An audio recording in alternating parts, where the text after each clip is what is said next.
This is 5 on your side at 5. Focused on you. Significant improvements to public safety in St. Louis. That is what city leaders and the police department say after year-end crime data showed double-digit reductions. Thanks so much for joining us. I'm Kelly Jackson. And I'm Mike Bush. Overall homicides and shooting reports in 2023 dropped more than 20% from the previous year. And other reported crimes like car thefts were down almost as much.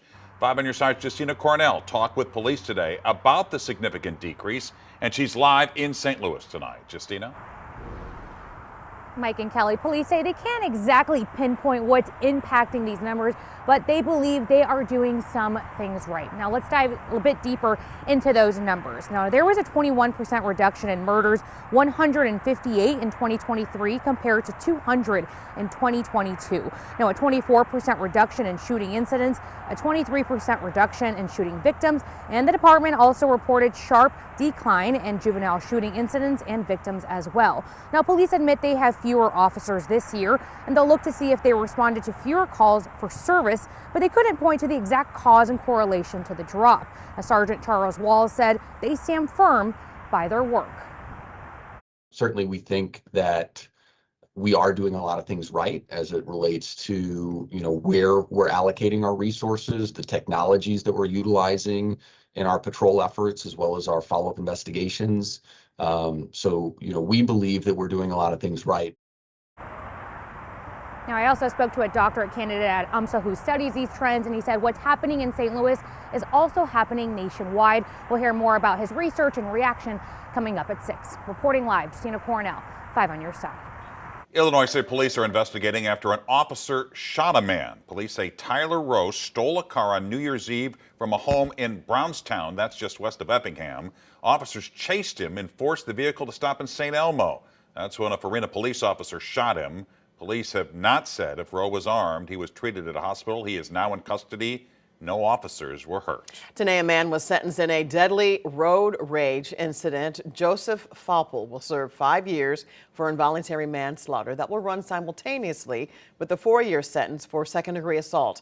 Falpel was trying to pass another car in 2022 in Moscow Mills. The driver of the other car, Daniel Leffer, sped up so he couldn't pass. Falpel hit Leffer, pushing him into another car and killing that passenger, Patricia Kottner. Loeffler will be in court next month.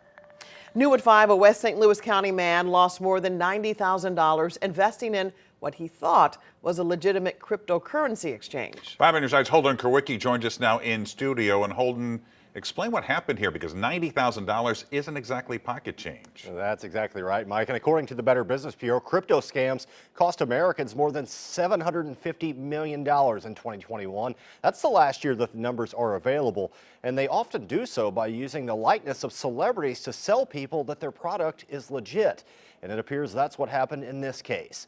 The man who contacted 5 on your side found a group online that claimed to use Elon Musk's quantum AI software to predict how the stock market was going to move.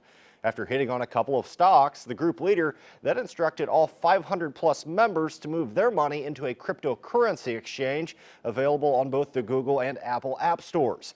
After investing more than $90,000, the St. Louis County man thought he had earned nearly $2.5 million, but he hasn't been able to withdraw any of the funds, and the app has since been removed from both app stores, which the Better Business Bureau says isn't uncommon. Are you hopeful you'll be able to get any money back at all? I'm not hopeful. I'd be surprised if I did. I'd be thankful. The whole point is I want to bring these guys down. The man I spoke with asked 5 on your side to conceal his identity due to the amount of money lost in the scheme. Coming up at 6, I'm sitting down with the BBB's chief cyber investigator to discuss how elaborate these schemes have gotten and what you can do to recognize if you're being targeted. Kelly? All right, Holden. Now to our weather first forecast. We have some more dry days before some possible snow this weekend. Let's check in with meteorologist Tracy Henson, who is in for Jim Castillo tonight. Hey, Tracy. All righty, Kelly. And yes, we are looking at the potential for some snowfall. I don't think it'll be a lot on Friday night, but next Tuesday is looking a little more interesting. I'll get to that in a minute. But first, let's go over where we stacked up today. So our almanac, our averages this time of year is 41. Our average low is 25. Record low was -12. We're grateful we didn't have that. Today we reached about 40 degrees. a low of 28, so right on average for us. We're a little bit behind in rainfall for the year, but that's kind of been the trend for the past year, hasn't it? All right, now over the next 12 hours, we are going to drop down into the upper 20s to low 30s. We are going to have a little bit of clearing tonight, so some beautiful night sky out there. We are going to make it down to about 27 degrees. Coming up, I'll outline what you could expect tomorrow, and I'll go over that snow on Friday night. And you can always get our weather first forecast online. Text the word weather to 314-425-5355. People concerned about lead poisoning following an applesauce recall can now get tested in St. Louis County. The FDA recalled the cinnamon-flavored pouches months ago, and the brands include Schnucks, Weiss, and Wanabana. Nearly 300 children have become sick, including several in Missouri and Illinois. The county's health department offers walk-in screenings at all 3 of its health centers in Berkeley, Pine Lawn, and Sunset Hills. And those are Monday through Friday from 8:30 to 10:30 a.m. and 1 to 3 p.m. Screenings will be billed to your insurance company. It costs $29 without insurance. An Illinois pastor says he is blessed to be alive after crashing his car into a Metrolink train. It happened this morning between the 5th in Missouri and Emerson Park stations. That's in East St. Louis. Pastor Solomon Butler says he was driving when his brakes went out. The angels protected me. My brakes went out in my car. I couldn't stop. And all I could do was put my hand on the wheel and close my eyes and end up hitting the train. So I didn't think I was gonna make it, but God's hands was on me. Metrolink tells us 10 people were on the train. None of them were hurt. The train was shut down for about an hour, but is back up and running. A live look now at the Missouri State Capitol in Jefferson City. The 2024 legislative session began today. In the coming weeks, lawmakers will debate hundreds of bills on issues like guns and abortion. And our political editor, Mark Maxwell, will have much more on some of these issues tonight at 6. Well, today we heard from the United Football League ahead of the St. Louis Battlehawks season. Our sports director, Frank Cusimano, is in studio with all the details.